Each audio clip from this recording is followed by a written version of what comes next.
Hi, I am Noah. I work as an English teacher at high school, and today, I am going to describe my own answer to this topic. Who's the dumbest person you have ever met?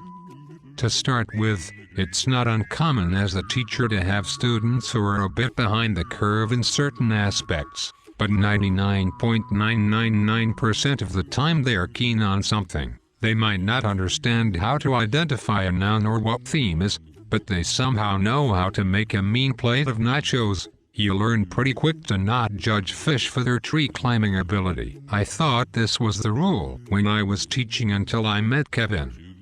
Kevin isn't his real name, but it doesn't matter because he can't spell it anyway. Kevin was a student of mine during my last year of teaching. He came to my classroom with very little to show for his academic past. He had moved a few times and thus was missing a lot of typical test scores that we use to try and ballpark their ability. I thought, that's fine. I'll just do some one-on-one with Kevin and see what's up. One-on-one with Kevin was like conversing with someone who'd forgotten everything in a freak, if not impossible, amnesia. There was no evidence that he had learned anything past the second grade, and now he was in 9th grade.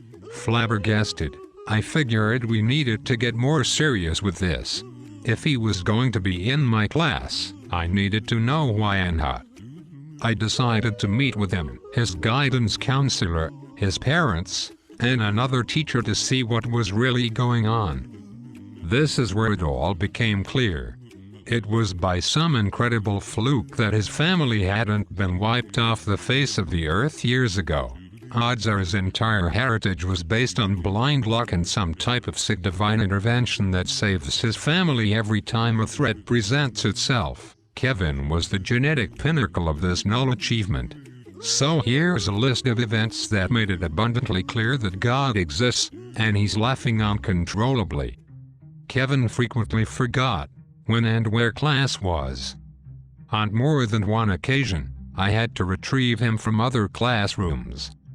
Kevin ate an entire 24-pack of crayons, puked, and then did it again the next day. This is 9th grade. I have no idea where he got crayons.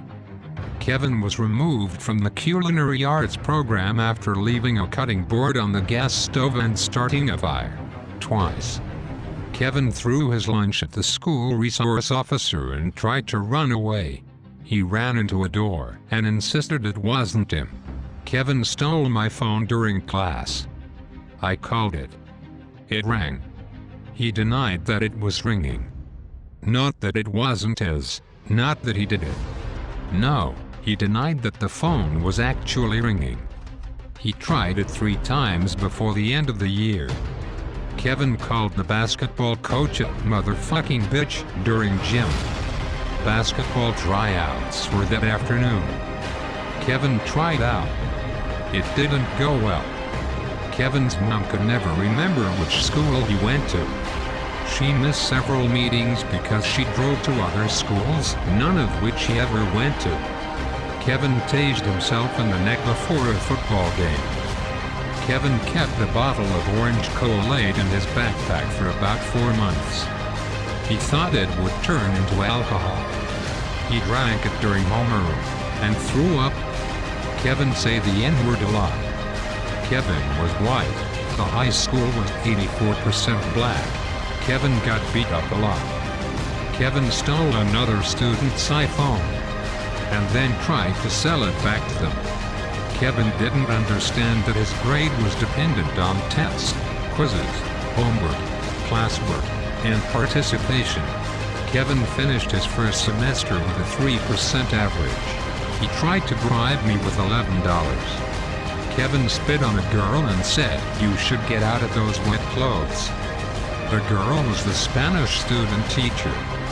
Kevin didn't know dogs and cats were different animals. Kevin tried to download porn onto a computer in the library, at the circulation desk, while he was logged on. Kevin asked a girl to prom. Note that he was in 9th grade and freshmen don't go to prom by asking for her phone number and then texting her his address. Kevin got gum in his hair. Constantly.